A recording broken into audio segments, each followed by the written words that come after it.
Well, Introduce me. hello everyone. Thank you everyone for joining us, and welcome to our second session of our monthly event, Flickering Reality: Ideas in Film and Television. And this session is entitled "Horror and the Role of Terror: The Antithesis of Being Glad to Be Alive." I'm James Barbieri, Associate Program Director at the Party Center, and I'll be your host for today. Today with me, we also have Eleanor Peet, Program Director of the Party Center, and Maureen Doolan, co-founder of the Party Center, who will assist me and you during this call. Before we begin, I'd just like to remind everyone of the Zoom rules for this session. During the presentation, we ask participants to turn off your microphone to ensure better quality audio. For this reason, we may mute you if we hear any background noise, but this is not to silence anyone. This is just to ensure good audio. If a participant would like to ask a question or contribute to the discussion, you can use the raise your hand function on Zoom, or when we get to discussion, you can raise your hand, and if I spot you, you can turn on your microphone. We also invite participants to turn on your video camera, as we believe that seeing everyone's faces and reactions creates a nice educational environment. But of course, if you feel uncomfortable doing so, feel free to leave your camera off. All sessions are recorded for archival purposes. The recordings will be available to everyone. Should be by the end of next week. It should be available online. And that's about it for the rules. Now we can begin the session. Today we welcome our guest speaker, Christopher Hauke, who is a Jungian analyst and senior lecturer emeritus at Goldsmiths, University of London. Chris is interested in the application of depth psychology in society and cultural phenomena, including film. Chris has published several books, including The Visible Mind, Movies, Modernity, and the Unconscious in 2013, and Human Being Human, Culture and Soul in 2005, together with the creation of various short films. The session will be structured with a presentation by Chris, which would be around 40 minutes, I believe, and then we'll carry on straight into the discussion. That's it. Over to you, Chris. Welcome. Hi. I'm just going to share my screen. Here we go. This is the one. And like that. Okay. Cool. Everyone can see that. I've got a lot of people on the side here. I wonder how I can make that smaller. Maybe I'll just... we can see you okay, Chris. You can see me. If I minimize it, you can see me. Great, lovely. Yeah. Well, thanks very much for inviting me here again. As you know, I've attended PARI and talked at PARI conferences and seminars over many, many years, and right back to when David started it all. And it's lovely to be here with you all again. It's brilliant. And I think this is a fantastic opportunity, isn't it, under these lockdown conditions to hook up with each other all over the world. I've invited some friends from America, and they're here, as well as British friends who are all tuning in, which is brilliant. I wasn't a great horror fan myself originally. You know, it wasn't my thing, and I haven't really sought out horror. But I got hooked up with a video games company who were very interested in Jungian ideas and Jungian archetypes for their stories, and to make their stories work, you know, like George Lucas sort of did. And so it was those sort of stories that tended towards horror that got me interested in and investigating horror movies and the genre itself. I don't do that work anymore. Of course, the company crashed and burned, but it was great fun while I was doing it. So one of the questions I was coming up with: why does horror attract people as it does? Why do people spend $15 on a film or a book that they know is going to terrify them? There's a guy called Thomas Ligotti, a modern horror writer. He presents a very pessimistic philosophy in his books, noting through his reading of H.P. Lovecraft a general distrust of the value of human consciousness and its place in the world. And in my view, this can be associated with Jung's critique of a dominant conscious rationality and his own Nietzschean skepticism about the achievements of rationality since the Enlightenment. For Jung,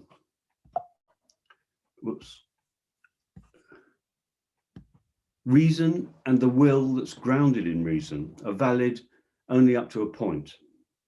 The further we go in the direction selected by reason, the surer we may be that we're excluding the irrational possibilities of life, which have just as much right to be lived. The attraction and use of horror and the Gothic for interest and entertainment, I think, parallels a postmodern Jungian distrust in the achievements and place of human consciousness. In encountering and enjoying horror, what's being sought is a transcendence of the limits of rational consciousness and an experience, perhaps, of the sublime. At its core, the horror genre sees our humanness and consciousness not as an enhancement or culmination of nature, but an aberration, a mistake. In our encounter with horror stories, we may be seeking a route past such limitations. From a psychoanalytic point of view, it's been said that the Gothic arises out of the immediate needs of the reading public. This is the Gothic back in the 18th and 19th century. The immediate needs of the reading public to escape from conventional life and articulate the turbulence of their psychic existence. We may see Freud as the intellectual counterpart of this process. The Gothic acclimatized the culture to the type of ideas Freud was to present as truth by presenting them as fiction. Schneider, in his introduction to horror film and psychoanalysis, follows this with one of the key tasks is translation, writing and rewriting the Gothic novel's ideas and constructs in terms that are more explicitly Freudian, Lacanian, Jungian, and so on. And I think in a way, Hitchcock attempts things like that, and other people have done it in far more subtle ways. But a third view suggests a direct psychoanalytic approach might be the wrong way to go when we look at horror. Jonathan Lake Crane says it's in irrevocably linking horror to the unconscious, we dismiss the possibility that horror films have something to say about popular epistemology, what's real, what's true, about the status of contemporary community, and we see many films that have that as a background, or about the fearsome power of modern technology. But my talk today takes up this challenge by examining our fascination with horror through the Jungian critique of rational consciousness. The idea is that through a confrontation with the primordial, the irrational, and the sublime, the tension between the rational and the irrational is transcended by a sublime third, another position or point of view. Jung. Through our senses, he says, we experience the known, but our intuitions point to things that are unknown and hidden, that by their very nature are secret. If they ever become conscious, they're intentionally kept secret and concealed, for which reason they've been regarded from earliest times as mysterious, uncanny, and deceptive. They're hidden from man, and he hides himself from them out of religious awe and protecting himself with the shield of science and reason.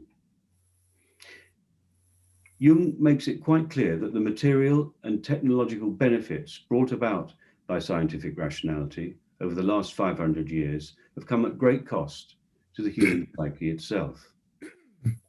In objectifying our orientation towards nature so as to better examine and exploit the world, we've cut ourselves off from that world. As Edelgast puts it, If we systematically think of a world in which human beings do not exist except as the detached observer, we should not be surprised to find ourselves creating a world in which they can't exist. And just as we've cut ourselves off from the outer world of nature, so we've also cut ourselves off from our inner nature, the unconscious psyche. The danger of this, as Jung realized, is that unconscious contents get projected outside us, so that humankind gradually inhabits a world of shadows, projections that fall far short of the objective and the rational, which Enlightenment thinking believed it had achieved. Jung again. The ordered cosmos he believes in, modern man, by day, is meant to protect him from the fear of chaos that besets him by night. His enlightenment is born of night fears. Common to both Jung's critique of modernity, the oppression of the psyche developed in psychological terms, and the postmodern critique of enlightenment, rationality along political lines, common to both is the concept of the sublime. Edmund Burke, in 1757, first makes the critical connection between the sublime and horror, or terror. He says, whatever is in any source terrible, or operates in a manner analogous to terror, is a source of the sublime. That is, it is productive of the strongest emotion which the mind is capable of feeling. In our own era, Theodor Adorno, writing in the 30s, in his book Aesthetic Theory, says that the experience of the sublime is needed for us to experience the terror of the times. It's through the experience of the sublime that we recognize we are historically insignificant. So let's go back. This all started in the 18th century, middle of the 1700s. And it's no coincidence that Gothic horror literature began just as a dominant style of consciousness described as Enlightenment rationality became established in the late 18th century. And I've got a note here, this is interesting. Doherty says the Enlightenment aimed at human emancipation from myth, superstition, and enthralled enchantment to mysterious powers and forces of nature through the progressive operations of critical reason. Enlightenment set out to think the natural world in an abstract form. After Walpole's seminal book in 1764, The Castle of Otranto, came Anne Radcliffe, a woman writer, great writer of horror material, 1764 to 1823 she lived, whose famous novels, H.P. Lovecraft writes, made terror and suspense a fashion, and who set new and higher standards in the domain of macabre and fear-inspiring atmosphere. After this period, we enter an era of horror fiction much more familiar to modern times, largely due to the way that cinema has turned to such narratives for popular films. There's, of course, Mary Shelley's Frankenstein, or the Modern Prometheus, to give it its full title. That was 1818, followed by John Polidori's story, The Vampire. Edgar Allan Poe, living from 1809 to 1849, he drank a lot, died at 40, took the genre to further heights in the 19th century, followed by Captain Marryat with The Werewolf, and Robert Louis Steven, of course, with his seminal The Strange Case of Dr. Jekyll and Mr. Hyde. And that was in 1886. And all these lead up to the stories of H.P. Lovecraft himself, and he died in 1937, who, convinced of the pre-human archetypal roots of supernatural horror, wrote this: "No amount of rationalization, reform, or Freudian analysis can quite annul the thrill of the chimney corner whisper or the lonely wood. There is an actual physiological fixation of the old instincts in our nervous tissue, which would make them obscurely operative, even were the conscious mind to be purged of all sources of wonder. Horror films and stories achieve their terrorizing effect best when they're set within the home, the comfortable and the familiar. In this clip, from a short horror titled Don't Move, I think it's only available online, we see something very familiar, young adults in their home. Horror is introduced via the non-rational and a childhood game of statues. We wait in suspense to see what might happen when the first person breaks free from the game and moves.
That didn't work out, did it?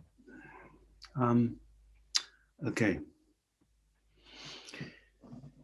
Encountering the non-rational gives rise to terror. In the origins of the sublime, in the writings of Longinus, way back in 200 BC, we find its meaning goes beyond the beautiful and the soulful, as the sublime manifests itself also in what is sufficiently distressing to cause bewilderment, wonder, and even fear. As Nietzsche wrote, "He who fights with monsters might take care lest he thereby become a monster." And when you gaze long into an abyss, the abyss also gazes into you. Jung predicts it may justly be maintained that the acquisition of reason is the greatest achievement of humanity. But that's not to say that things must or will always continue in that direction. Postmodern criticism and Jung's critique of rationality seem to come together in Lyotard's treatment of the Kantian sublime. Lyotard was a French postmodern writer. He says, the sublime brings us up against that limit point of thought, where judgment has to recognize its own lack of resources, or the absence of agreed upon criteria, or for dealing with cases that exceed all the bounds of rule-governed, rational adjudication. Here we arrive at acknowledging not only the limits of rationality, but of consciousness itself. Consciousness creates an ego tunnel, as the writer Metzinger puts it. through which our brains convince us that the world is as it appears to us, including ourself as a unique entity. Writers of horror literature, from H.P. Lovecraft to Thomas Ligotti, have long emphasized that we live with a barely concealed awareness of the insignificance of human life in a meaningless universe. It's this sense of ourselves that is stirred up and confirmed in the horror story. Moving away from the rational is full of dangers. This is Ligotti. Consciousness has forced us into the paradoxical position of striving to be unself-conscious of what we are. Hunks of spoiling flesh on disintegrating bodies, bones. We need some fabulous illusions. Life is a confidence trick we must run on ourselves, hoping we do not find ourselves stripped of our defense mechanisms and standing stark naked before the silent, staring void.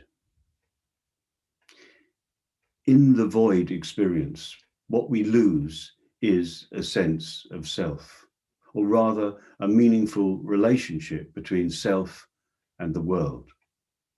This is the other of non-ordinary reality, which brings with it the fear of death and the terror of going mad. We often find in the horror literature of Edgar Allan Poe and H.P. Lovecraft how entering death or madness may seem an attractive way to resolve the gap between everyday consciousness and non-ordinary realities. A fear of death or madness may function more as an emotional metaphor in this case, to help the subject keep a psychological grasp on the otherness experienced as alien to normal consciousness. As Jung himself puts it, it's true indeed that those whom the gods wish to destroy, they first make mad. However dark and unconscious this night world may be, man has known it from time immemorial. It's only we, modern man, who have repudiated it because of our fear of superstition and metaphysics, building up in its place an apparently safer and more manageable world of consciousness in which natural law operates like human law in a society. I think this is a further way of thinking about the role of horror and our willingness to experience horror through film, games, or literature. And it goes beyond current understandings in psychology and film cognition. But let's have a little look, just for a page or so, at what these film cognition and psychological understandings are. Media psychologist Ed Tan notes that films and games evoke emotions that would otherwise be avoided in real life.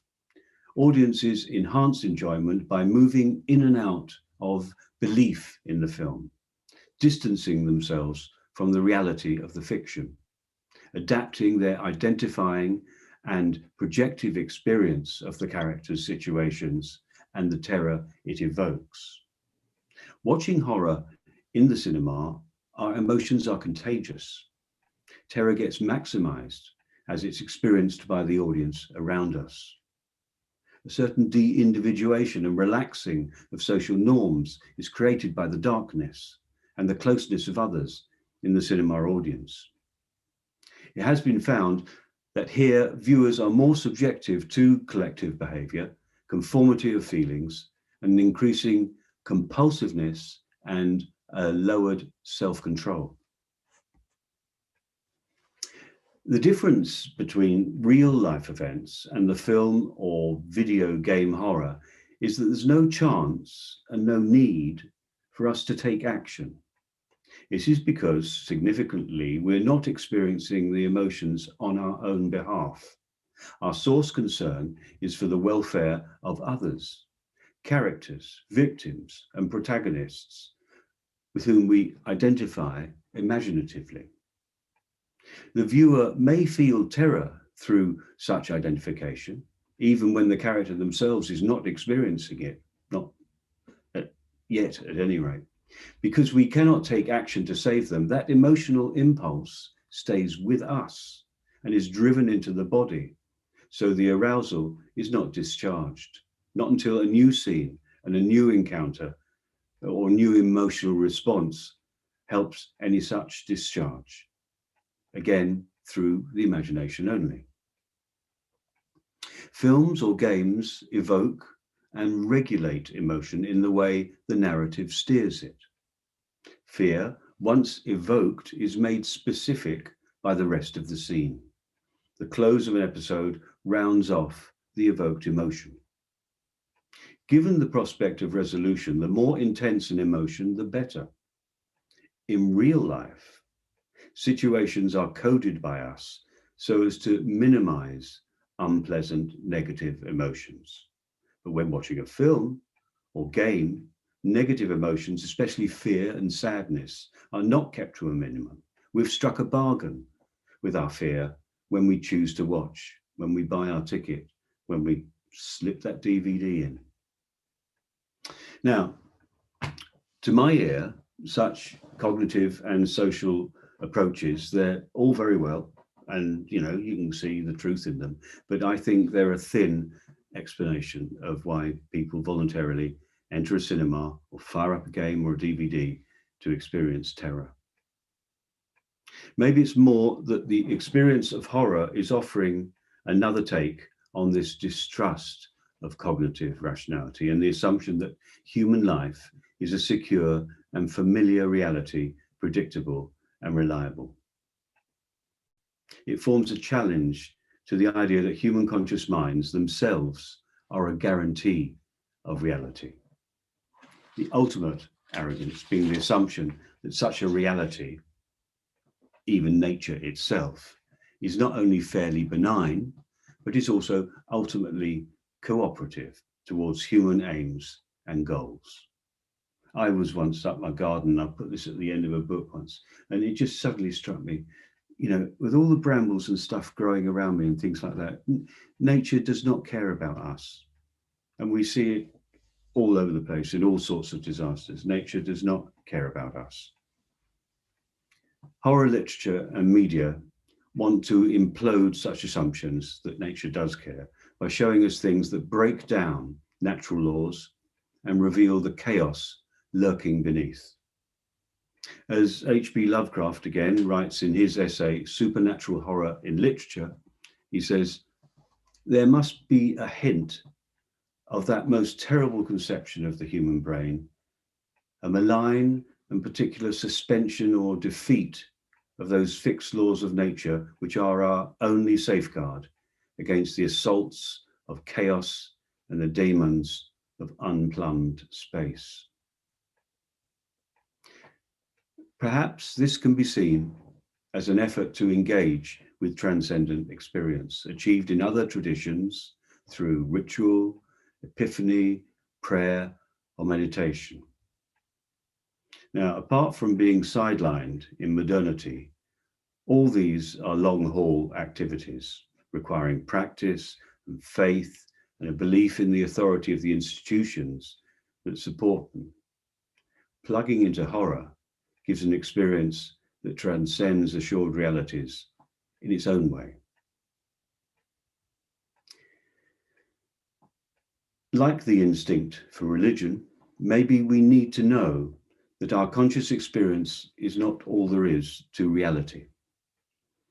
And the horror film can deliver this with impact, but without any real danger. Jung recognized that the spirit of the times shows itself, amongst other ways, through the cinema, which, he says, like the detective story, enables us to experience without danger to ourselves all the excitements, passions, and fantasies which have to be repressed in a humanistic age. It's not difficult to see how these symptoms link up with our psychological situation. Quite apart from the sublime imagery of horror literature and the terrible disturbances of the world that it depicts, For the last 90 years, it's been through the medium of film that horror has grabbed and disturbed our imaginations. As Barbara Creed writes, the horror genre is radical in that it explores the formation of human subjectivity, the conditions under which subjectivity disintegrates, and the subject's fascination for and dread of death. The divided and displaced self is often a theme for horror movies. Many, like Invasion of the Body Snatchers, The Thing, The Fly, and many more modern ones, depict the breakdown of identity. Others, vampire and zombie films, the breakdown of the difference between the living and the dead. Such splits in reality and in the integrity of human identity you can also find in the titles of some of Freud's case histories, such as The Wolfman and The Rat Man. Here's a scene from a recent and successful horror film titled It Follows. A young woman is sheltering at home with her friends as she's been told that an undead entity has now attached itself to her. It can take any form, and she is the only one who can see it.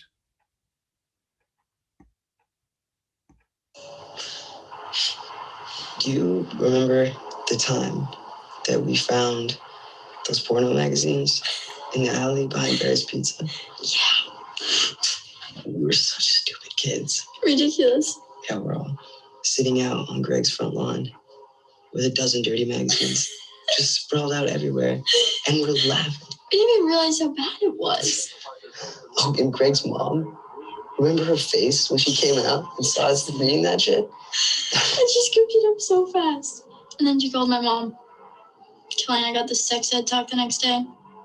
I got one too. The fuck? Look.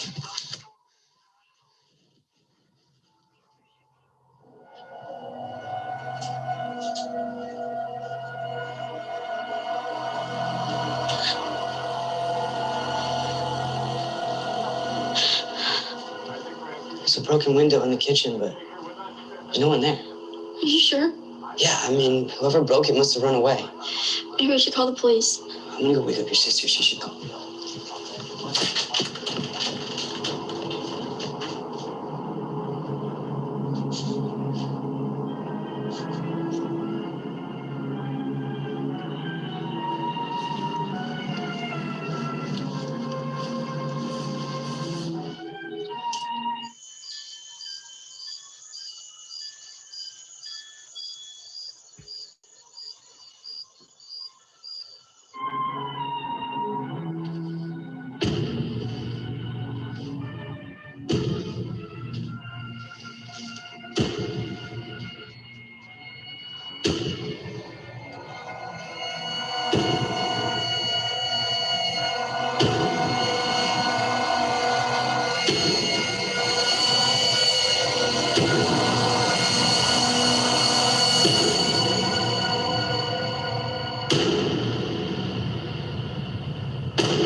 Jake, can you open the door?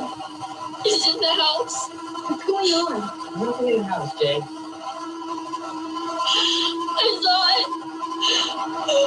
Open the door, okay? Is it in the kitchen. I'm not gonna let anything happen to you. Open the door and we'll figure this out. There's nothing out here.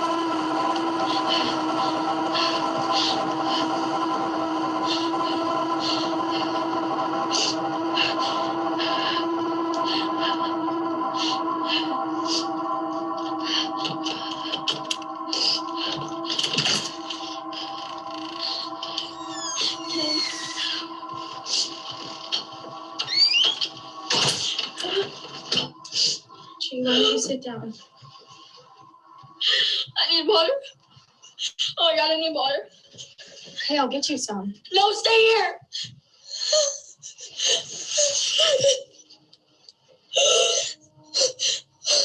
Is something wrong with me? Look, somebody broke the window. That really happened. I saw a girl in the kitchen. Jay, I love you. You're okay. You don't believe me. Mom?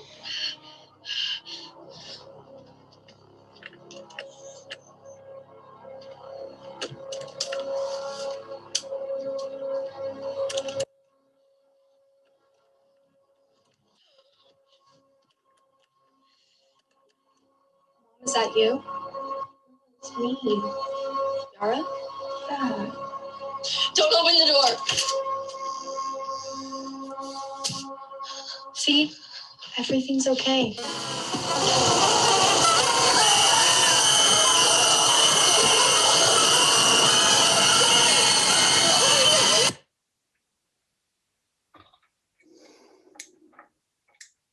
Whoa. Still makes my hair stand up on end. That does. Okay. You noted how elements of myth appear in movies, but clothed in modern dress. Instead of the eagle of Zeus, he says, or the great rock, there's an aeroplane. The fight with the dragon is a railway smash. The Pluto who abducts Persephone is a reckless chauffeur. And I think he was thinking of Lofe there, where that scene occurs. But beyond this rather comfortable understanding of the ancient roots of modern storytelling, Jung was well aware of glimpses into the abyss of pre-human ages found in visionary literature. And he cites Dante and Faust and Blake and even Rider Haggard's novel, She. It's a primordial experience, he says, which surpasses man's understanding, chilling the blood with its strangeness. It arises from timeless depths, glamorous, demonic, and grotesque. It bursts asunder our human standards of value and aesthetic form, a terrifying tangle of eternal chaos. We're reminded of nothing in everyday life, but rather of dreams, nighttime fears, and the dark, uncanny recesses of the human mind. Jung admired a film called Student of Prague. It was remade several times, this story, and we'll have a little few minutes here away from the modern horror, which grips us, to have a look at what was horror in the 1920s version of a film horror. He liked it very much because its depiction of the archetypal shadow. In this 1927 version, I'll show you a short clip from, a penniless student makes a Faustian pact that results in him losing his soul. The horror of his condition is brought home to him at the start of this clip when he finds he has no reflection in the mirror. And then his doppelganger, played by the same actor, appears at the window, showing how his identity has been taken over completely. Quite advanced stuff for back in 1927. This is The Student of Prague.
No, we might be a little bit amused at the level of horror that this film achieves, but you know, I imagine it was quite impressive in its day.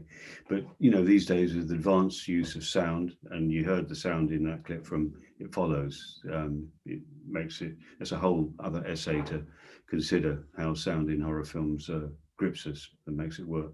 But today, use of sound and editing and cinematic realism, the modern film achieves its results much more powerfully than ever. Jung had a patient, and when she's written about, he calls her the girl who lived on the moon. And she was psychotic and suffering from a very traumatized psyche. And she suffered in her own psychic alien environment by imagining herself on the moon. But in the film, Aliens, Cameron's film of 1986, Ripley, Sigourney Weaver, she suffers in space where no one can hear you scream. What do you mean? How long was I out there? Has no one discussed this with you yet? No, but I mean, I don't recognize this place. No, I know. Okay. It's just that this might be a shock to you. It's long. How long? Please. 57 years. What? That's the thing. You were out there for 57 years. What happened was you had drifted right through the core systems, and it's really just blind luck that a deep salvage team found you when they did. It's 1 in 1,000, really. I think you're damn lucky to be alive, kiddo. You could be floating out there forever. You okay?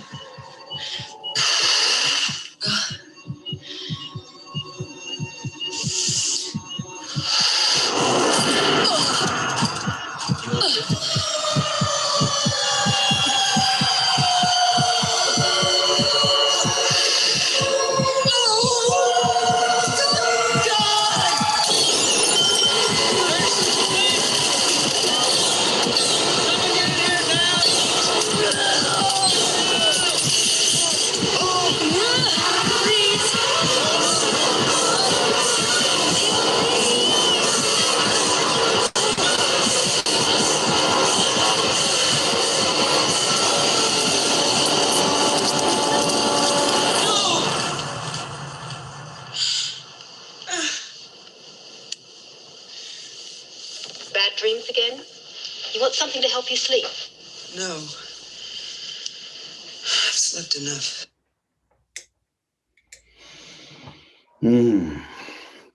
Okay, we're getting near the end now. To summarize, what I'm saying is that this experience of horror, what it's offering, is another take on this distrust of cognitive rationality and the assumption that human life is a secure and familiar reality that's predictable, reliable, and consistent. It's a challenge to the idea that the human mind itself is some sort of guarantee of reality and that nature really does care about us. The fantasy that nature is cooperative towards human aims and goals.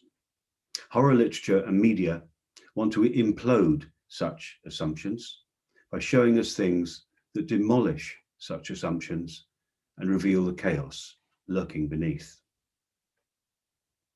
A key concept derived from a Freudian approach to horror is unheimlich, a German word meaning literally unhomelike, but usually translated as the uncanny.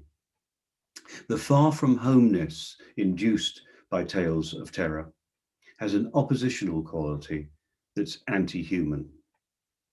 This is similar to the otherness of the sublime and one which propels the witness to a need for transcendence. Joseph Conrad once wrote, told you we were getting to it, Joseph Conrad once wrote to a friend saying, "What makes mankind tragic is not that they are the victims of nature, it is that they are conscious of it. There is no morality, no knowledge, and no hope. There is only the consciousness of ourselves which drives us about in a world that is always but a vain floating appearance. Conrad, of course, found a particular kind of horror in his novella, The Heart of Darkness. As his protagonist, Charles Marlowe, sort of paralleled and played by Kurtz and Brando in Apocalypse Now, which we mentioned earlier. As Charles Marlowe journeys further upriver and away from the known and the civilized, he moves further from that which guarantees rationality and safety. Going up that river was like traveling back to the earliest beginnings of the world. You lost your way on that river till you thought yourself bewitched and cut off forever from everything you had known once, somewhere far away in another existence. Marlowe's final meeting with Kurtz is not simply an encounter with the embodiment of wickedness in the man. Kurtz's last words, the horror, signify a far broader evil, the loss of humanness. Our guarantee of human identity relies on our uniqueness in the world. To finish, let's look at a last clip. This from another modern horror film called Triangle. Here, you see a young woman explores a deserted liner adrift in the sea, searching for a hidden threat, only to confront a reality that she never expected.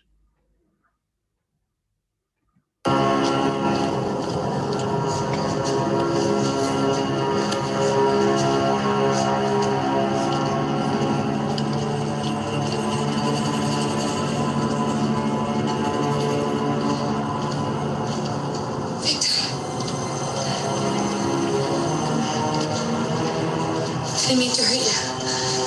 You know I didn't mean to hurt you, right? Now, I'm gonna try and get us off this ship, okay? Sally? Sally?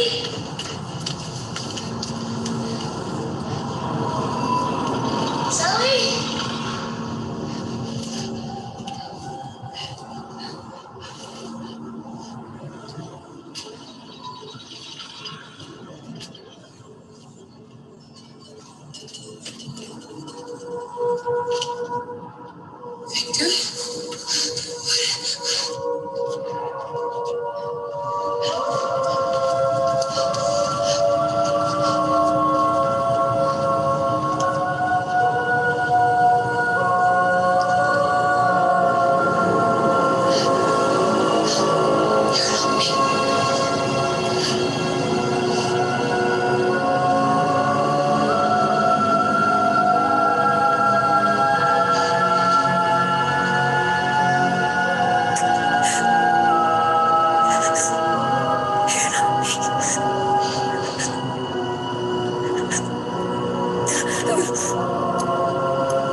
That's a dilemma. You're not me. What are you? Many are happy to think that life lived rationally might confirm that being alive as a conscious being is all right, but not for Jung. He says, what if there were a living agency beyond our everyday human world, something even more purposeful than electrons? Do we delude ourselves in thinking we possess our own psyches? And is what science calls the psyche not just a question mark, arbitrarily confined within the skull, but rather a door that opens upon the human world from a world beyond, allowing unknown and mysterious powers to act on man and carry him on the wings of the night to a more than personal destiny? Emotional terror induced by the horror experience is the antithesis of being glad to be alive. It reminds us that that which exists outside of our conscious, rational awareness or our control always has done and always will.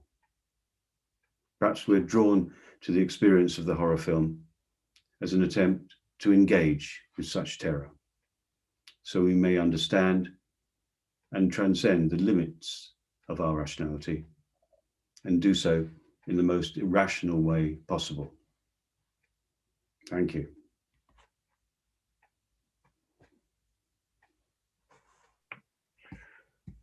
Thank you so much, Chris, for that. That was a really interesting presentation. Thank you so much for that.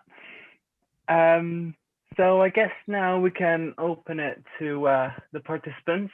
If anyone would like to ask a question or contribute to the discussion, as I said before, either use raise your hand function on Zoom or physically raise your hand. Mike. Okay, Christopher, thank you so much for that. I mean, it was brilliant, and it raises so many questions. I was just wondering, in terms of your practice as a therapist, Yeah, this brought to mind trauma and the kind of splits that occur between what you're calling normal or ordinary reality and unordinary reality, which is a matter that most trauma survivors have to deal with in some way, quite apart from the theater. So I was just wondering if, as a therapist, you would comment on that in relation to trauma survivors. Very, very good point and good question, which bit hard to answer. I think it rather brings home that, you know, this isn't just a sort of optional experience and a voluntary experience to encounter the anti-human or chaotic, non-civilized world, but people traumatized by huge destruction or in war or by more personal individual experiences of attack and abuse. I think they are thrown into that challenge that the world is not a safe place and nothing really looks after us unless you carve out your own safety. And some people, very sadly, have the unsafe and the chaotic forced upon them. Equally, societies do it with wartime and other acts like that, but that's at another level. So yeah, it's with us anyway. It's with us anyway. Yeah, and I was just wondering, in counterpoint to that, and still within a Jungian landscape, we have what you quoted and what you said about nature not caring for us, Yeah. in that sense. And that's a very fundamental question. But on the other end of it, there's something that this group will be dealing with in a week or so, the question of synchronicity. And a question that came for Jung, recognizing not only Richard Wilhelm's work in China, but also what was going on with his patients. And coming to the point where he would ask himself, or at least this is my projection, what sort of universe is it that through these synchronistic events seems indeed to care about my patients? Well, I guess there's a range. The point is that it's not human conscious rational behavior or sense of control that is managing these synchronous events, but right. Sometimes there is harmony as equally as there is often chaos. And so, you know, celebrate the harmonious moments when things come together. The point is, it's not your doing, it's beyond your doing anyway. That's what I think. Yeah, good, thank you. Thank you. Thank you. Thank you. Thank you for that, Mike. I can see Jody has a hand up. Is that right? Jody Castricano? Andrew's got a hand up there. Maybe not. Yeah, Andrew, Andy? go ahead. No, Andy McCormack. Hi. Oh, Andy, Hello. yeah, go ahead. Hi, thank you so much, Chris, for a really fascinating lecture. I was thinking of a couple of horror movies specifically, and sort of dialogue with your idea that there's an acknowledgement maybe in the horror movie as to, you know, the frighteningness or the unfeelingness, the kind of Lovecraftian nature of the universe beyond our own little experience of it. And it made me think of quite a few horror movies where that's articulated very well. But there's also a kind of hopefulness, or there's a way of engaging with it that maybe speaks to Mike's point. You know, there's a sort of synchronicity, a kind of transcendental object that helps people out of it. I was thinking of the Spielberg movie Poltergeist, where the family are reading a copy of Man and His Symbols. You just glimpse it very briefly in the background, or you know, maybe I was thinking of the Babadook as well, where the mother uses a book to sort of process her trauma that she finds very disorienting, and there's this sort of resonant of the Big Red Book. So I was wondering if there's sort of horror movies you think that speak specifically or explicitly to Jung as maybe a tool or a guide that can help people to navigate this sense of horror, you know, that they articulate so well. Yeah, of course. That's what I meant by the encounter between this extreme other and non-humanness of the horror experience and our assumption of human rationality and confidence in it that we bring to it cannot be resolved, but it might produce a further experience of something that transcends the damage that our assumptions that we are in control and in charge would actually throw back at us in such a disturbing way, a bit like synchronicity and synchronous events, which are so outside what we are deciding to do or what we comfortably, rationally can understand. They are sort of confirming that there is far more beyond human conscious rational awareness, and it's best to know it's there. Just like at the very personal level, it's best to know what your unconscious aspects are and what your shadow is. It's best to know, otherwise it's going to actually be there in your life and overwhelm you, because out of a terrible surprise at best. And I think, yeah, these experiences, when they're put in stories, often are transcending some knot or difficulty that is arising out of not taking into account enough that there is something a lot more to the world and to being than just our human rational awareness and sense of control over our lives. Maybe many people can live without ever encountering it, but often the enlightened path, to coin that word, is actually having that encounter and transcending it. Do you think that answers what you're thinking? Thank you so much. Yeah, that really articulates it, just how horror really is such a potent. Maybe some of the other Jungian analysts here can add to that, perhaps.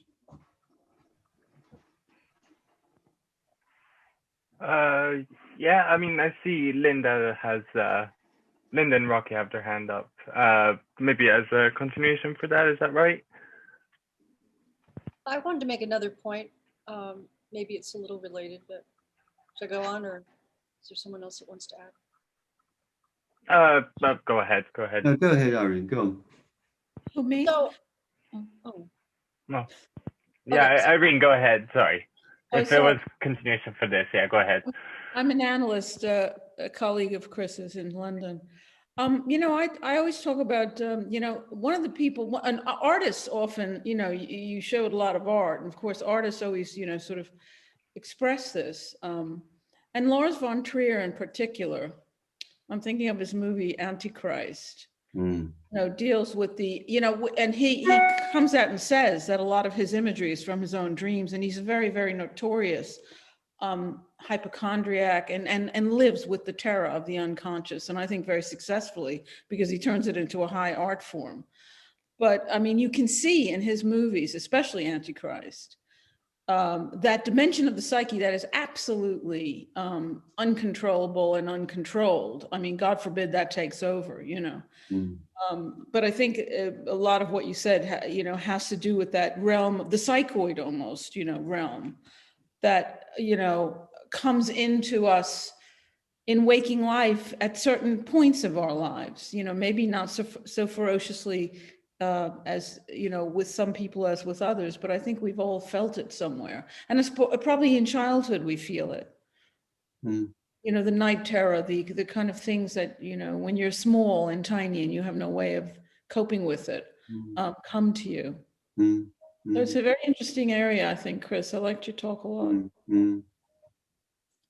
Thank you. Yeah, you're right. You're right on all counts. And I think, in childhood, maybe that's why children and young people are often featured, because out of their naivety or their lowered conscious rationality, they are a lot more open. And then in stories, they're used as channels for experience of the other. They channel this otherness into the home quite often. As in Poltergeist, a very good example. Yeah, many others. Yeah. Mike? Could I jump in here? I got knocked off the. Sorry, Jody. Yeah, I was going to go to you, Jody. Go ahead. I am just so charged up with your talk. It was brilliant. Thank you so much. I'm not an analyst, but I am a Gothic studies scholar and teaching Gothic studies. And I've been working also in this realm, and your talk actually enlivened a whole lot of the research I've been doing. And in particular, I think, there's so many places that I would like to enter into, speaking of your talk, but one of them is just with the rise of the Gothic novel in the 18th century. I mean, it appears in 1764 at a time when the novel first makes its appearance, and it is the appearance is kind of strange, because the novel at the time is really interested in verisimilitude, the domestic politics, and then suddenly appears this odd little genre,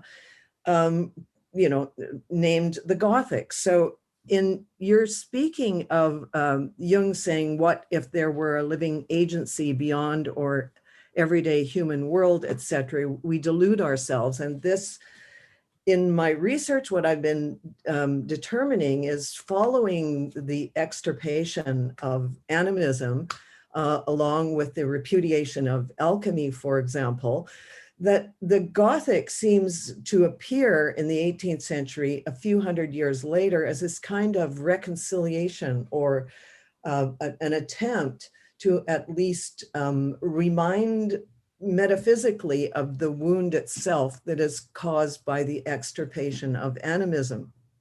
Now, a famous Gothic scholar wrote of that first novel, which I find, and it's never been mentioned of again after he wrote this, but this has been the trail that I have been following all the way through. And he says of the Gothic, which seems to align what you just pointed out about this living agency, that this novel presents us with an outrageous new first law of motion. And it replaced Newtonian laws of motion. That is to say, of course, we're mathematizing the world, we're creating the split between subject and object.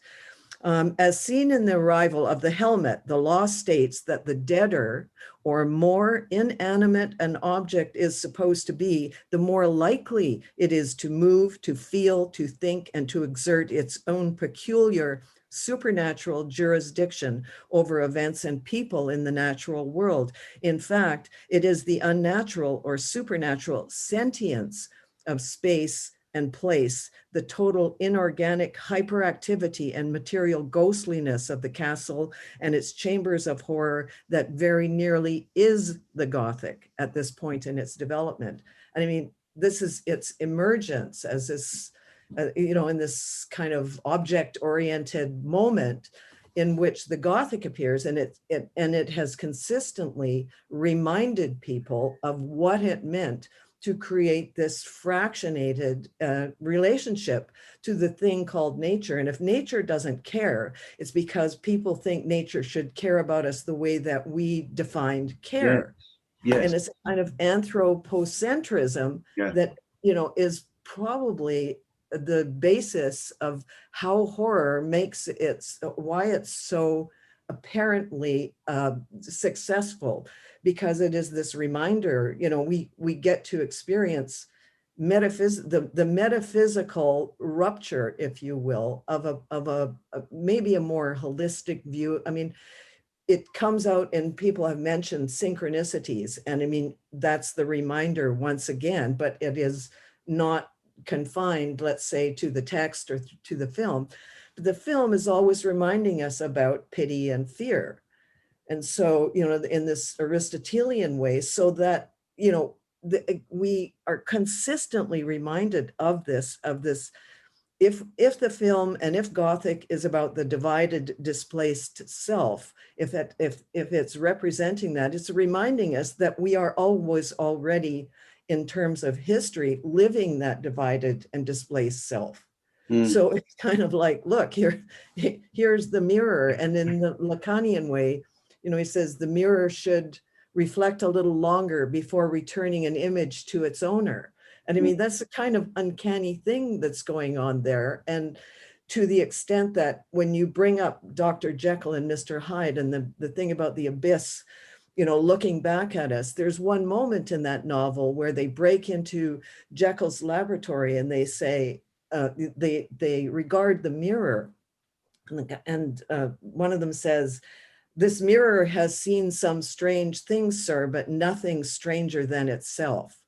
And I mean, in a way, everything that you have been, discussing in this fabulous talk has actually, that's the reminder. So I don't know where I'm going with that, but no, thank you, Jodie. That's brilliant. I like your fabulous talk as well. That's really, really great, really great. Can I just add what brought to mind was, of course, I mean, if the Gothic was one sort of startup reaction to the rise of Enlightenment, scientific rationality, and Newtonian thinking, and all that stuff, of course, parallel. And it's very interesting that the novel started then itself, the realism novel, Tom Jones and all that. But then parallel to it all as well is the Romantic poets, who were another sort of reaction. Now, are they just the Vaseline smeared soft lens on it all, or are they just approaching it in their own way? Because again, that was sort of celebrating a joined up nature rather than this cut up nature that scientific rationality was heading towards. But I think it's a different thing almost altogether, even though it comes with the same spirit of what's going on, Well, it's interesting because in terms of literary studies, there's always been this divide of repudiating the Gothic as somehow Romanticism's, somebody that should have remained the Gothic or something, should have remained on the sidelines. Yeah. So thank you so much for this talk. Really, it's been cool. Yeah. Thank you very much. Yeah, thank you, Jodie. Yes, Linda and Rocky have their hand up for a while.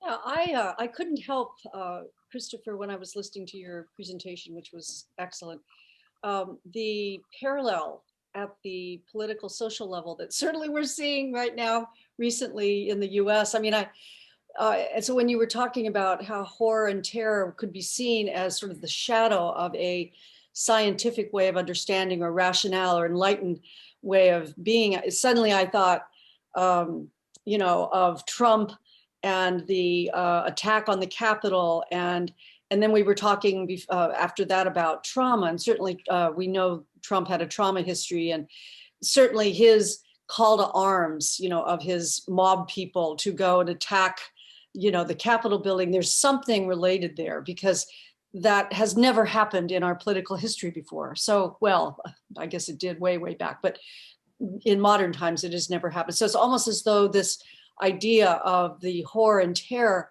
coming out of a scientific way of organizing ourselves politically can even show up at that level. So I love your comment. Yes, and now he's a zombie. Well, but it's even contagious. I mean, now we have his followers, talking about killing Nancy Pelosi and, doing more harm. I mean, it's quite frightening that we are actually evoking horror at the political level. Mm. Well, it's again, it just shows how fragile our assumptions of civilized ways of going about things actually are when it comes to even our political acts. You could say there's sort of no nature in that, but the nature in that is human aggression and uncontrolled aggression, uncontrolled envy, uncontrolled anger. That's what's nature coursing through people and making them attack like that. Right. Right. Thank you.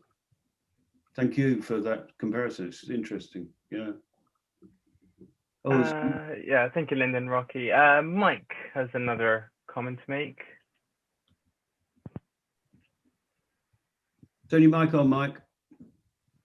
Yeah, you're muted.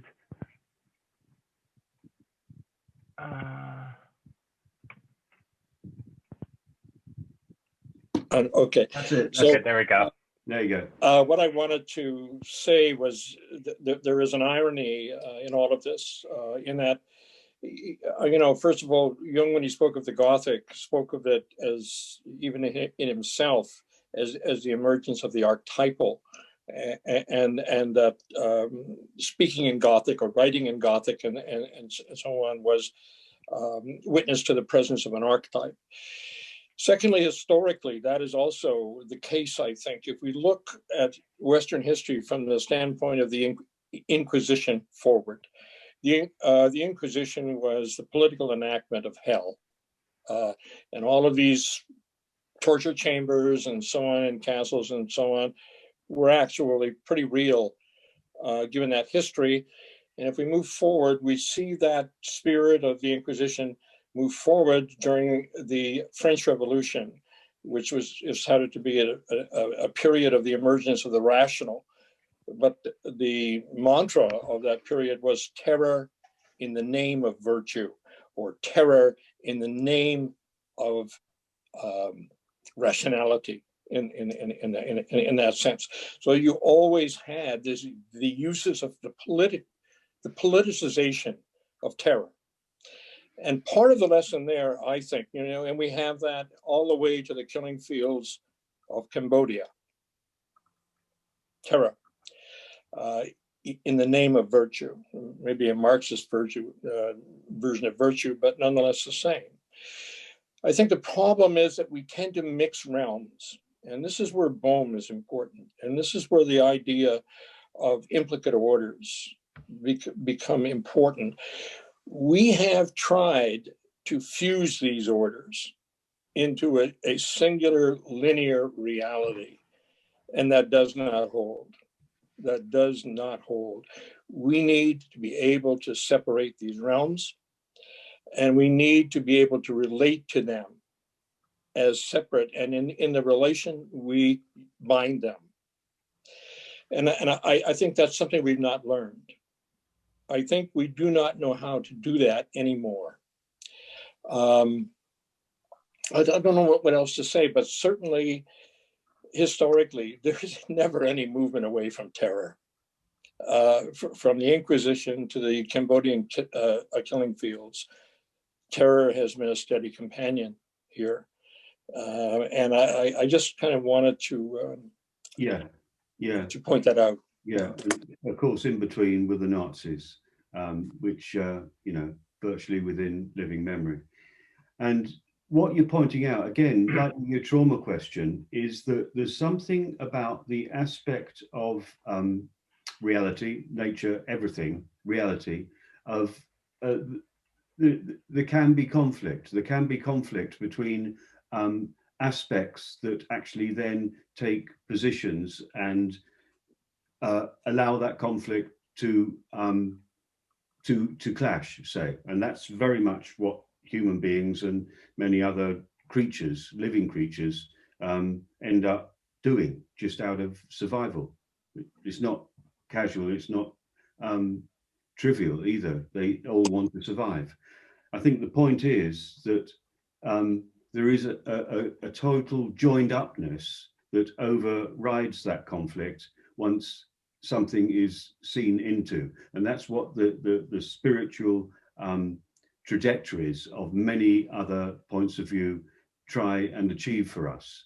And the thing is, with this horror business, maybe it's our sort of low level way of trying to get into that just by really almost frightening us into knowing that we are not separate and that it's all one thing.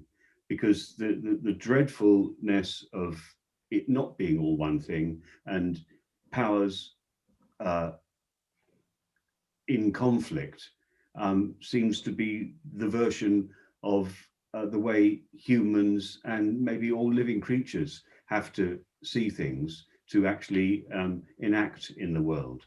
And maybe the sort of Enlightenment project of abstracting even further reinforce that in an unhelpful way. The world is chopped up, and so what gets privileged is conflict between the chopped up bits.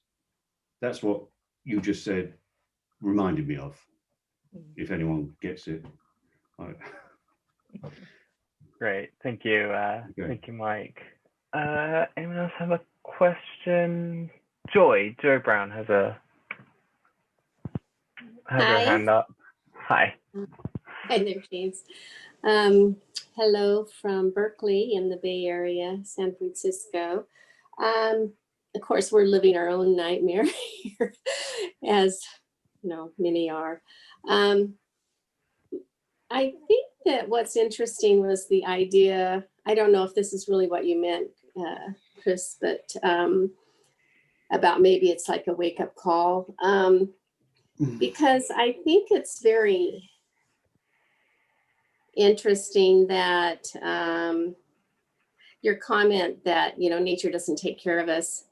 And I have fought blackberry vines and stuff like that when I was growing up, so I know the feeling. But I think that that's just the humanity's hubris that we would be taken care of, because we're just another life form on the planet. So I think nature is just so much bigger than we realize. And well, I guess that nature is our mother in a way, but but a very impartial one. So it seems like that this ongoing fight that we humans have had against nature in order to survive has, you know, that there's other ways of looking at that. It's like there can be cooperation and acceptance that we are one life form amongst many, many others. And maybe some of these horror films, which I also have not, I tend to not be attracted to, but you know, maybe I'll start watching them again, But you know, maybe it is a way of looking at, you know, you're not that big a deal, and you're going to die, and you know, and all that. So I don't know, just some thoughts on that. Yeah, thank you. Yeah. Thank you, Joey. Yeah. We have Valjean. Valjean, you had your hand up for a bit. Thank you so much for this talk. I enjoyed it. It opened up all new avenues to me, because I'm the generation that sort of stopped with the shadow nose with Lamont Cranston, only it wasn't the Jungian shadow, of course. But I just wanted to make a comment. There's a wonderful book about nature not caring for us, or perhaps caring for us, and it's called The World Without Us. And I should have looked up the author's name, but I'm always afraid of losing the whole contact if I leave the present. But in any case, it's called The World Without Us. And it's just a fascinating account how nature, if we weren't here, would simply take over everything, buildings, cities, and all. And the other comment I wanted to make was I was rereading in Ion again, the suggested reading. And at the end of the chapter, it says the psychological rule says that when an inner situation is not made conscious, it happens outside as fate.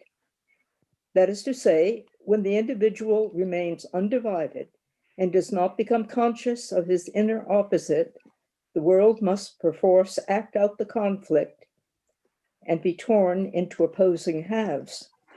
That seems to respond a little bit to what Linda was saying, what's happening. And I was just curious, Dr. Hauke, if you wanted to comment a little bit on this from the individual to the collective. Yeah, well, you know, what you reminded me of and what Joy reminded me of was what is our really local version of being, of ignoring nature and being at our peril, and it is the nature within us. This is what was so cool about Jung and Freud coming up with the importance of attending to this part of ourselves that they called the unconscious, or reviving that idea that it's not only our unconscious repressed stuff, especially in Jung, but it is the whole orientation towards life that modernity and modern human civilization has required of us. That's what I meant by his critique of conscious rationality. It forces us to actually be ignorant of and ignoring of the nature within ourselves. And that's, I guess, where we've got to start, because otherwise, as you said, Valjean, that it's going to be projected outside ourselves and in more mysterious ways than just, you know, if you spot it, you've got it. You know, more than that, it's actually something at a quite profound level, which then synchronicity, when it happens, really shows us what's going on, that there really is a connection. And we ignore this bit of ourselves where we can actually address it and grab hold of it to start with. We ignore that at our peril, because it implies not just me and my little hang-ups, but it implies how my hang-ups are out there in the world and they're changing the environment around us. That's the big picture of it. It's more than psychological. Yeah. Thank you. Thank you. Chris, are you happy to take one, maybe two more questions? Yeah, one or two more. Lovely, yeah. Okay, yeah. Great. So Alan, you had your hand up. Thank you, Chris. I've just got one or two sort of thoughts really that maybe you could comment on. In terms of nature not caring for us, it seems we're making a separation then and not regarding ourselves as being part of nature. In terms of freedom, which I think we all wish for, we all wish to be free, I feel that freedom is not being in control, rather it's not being in control. Because if we're in control, there's a real struggle there. But if we're not in control, we can experience freedom. And in terms of fear, I always was very surprised once when a way of overcoming fear was explained to me, which essentially was not to resist it, to actually allow the fear to totally overwhelm one, so no resistance, no opposition. And the experience when that happens is actually peace, because there's no conflict, there's no resistance. And I was amazed by the film that you recommended to us, in the sense that I've never seen a film quite like it, Get Out, which I watched a couple of days ago. And on the front cover of the DVD, it says the most enjoyably uncomfortable horror film ever. And so there's a sense that when you watch a horror film, you're not fighting the fear, you're actually able to enjoy it. And the experience of it is not unpleasant. And I think that in a sense that the comment on the DVD, the most enjoyable, uncomfortable horror film ever, suggests that. And I guess just to, just consider, bring it back to David Bohm, I think it's this level of wholeness. If one is at that level, which I guess is the implicate order, then everything is very, very different. And the last quote you gave from Jung, I think also suggested that. It suggested a different level of being where this battle and conflict that we face as individuals is no longer present. Brilliant, Alan. Excellent, excellent. I can't say anything. I agree, and you've summed it up really, really well. Thank you. Thank you. Brilliant. Thank you, Alan. If you're willing to take another question, I actually have one for you, Chris. Okay. Well, what I wanted to ask you was, what is the relationship between horror and comedy? And comedy and laughter as well. Through history of cinema, you can see how different comedians have dipped into horror. Like, for example, you've got Tim Curry, who plays Pennywise in It, or Jim Carrey in his film 23. But even more importantly, you've got Jordan Peele, who had an incredible comedy career, then debuted the film Get Out, which was a fantastic film, and then has continued to do that. But also, when even watching those clips that you showed, you had that initial moment of scare, and then the second reaction is laughter, like, oh, that was good, wasn't it? So maybe if you could say something about the relationship between comedy and horror. Very briefly, they're both about pulling the rug out from underneath our civilized feet. They're about surprising us and shocking us, either in this hair raising or this other instinctual making us laugh way. I think they're very visceral forms of entertainment and types of movies, meaning they get you in the body. I don't know if any of you lot, your hair rose when that big guy comes out at the end of that scene, but it does it for me every time.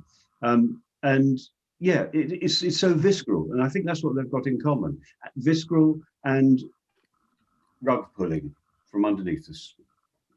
Okay. Great, thank you. I don't know what other people think. Now, unfortunately, we've gone over, so I guess we should close. Chris, do you have any last remarks to make? No, I'm dreading looking at the recording because I think I really wind on for a long time at the end there in answers to some of your questions. So I do apologise for that. And your questions and comments were really to the point, and you've really got it. And I appreciate you as an audience. That's all I can say. I think I just don't want to hear myself anymore. Well, thank you so much Chris, for that, and thank you everyone for joining us. See you again next time. Yeah, absolutely. Now, before we all go, just like to make a few announcements. The first one is a reminder of our next virtual conference entitled Synchronicity, Mind and Matter, which is a 4-week program starting on the February 13th. And we'll have 8 sessions, and it's got quite an amazing lineup. We've got speakers such as Alan Coombs, Roderick Main, Cruz Mania Sabadini, Matthew Mather, Remo Roth, Shantina Sabadini, Yuri Kosato, and Jean-Francois Benzina. In this course, we will focus on synchronicity as a gate to a deeper understanding of the relationship between mind and matter, and as a guide to read the archetypal energy configurations we encounter in our daily life. This experiential approach to synchronicity will use the I Ching, the ancient Chinese oracle, and also tarot card reading as a tool to invite synchronicity. And then I would like to also announce something that is not on our website yet, but will be very soon. The third installation of our series, Flickering Reality, which will run on the 14th of March with guest speaker Jean-Francois Venzina, and he will talk about the mythology of Star Wars. Jean-Francois will look at the 3 trilogies of Star Wars and analyze them through the lens of Jungian archetypes and how these archetypes develop through their relationships, with also a short study on the figure of Baby Yoda, or Grogu for the fans, as the child in relation to the Force. As always, to contact us, you can visit our website, or we've got a contact us page. Otherwise, you can email us directly at james@partycenter.com to email me, or eleanor@partycenter.com to email Eleanor. Thank you again, everyone, and we'll see you again soon here at the Party Center. Thank you. Bye-bye.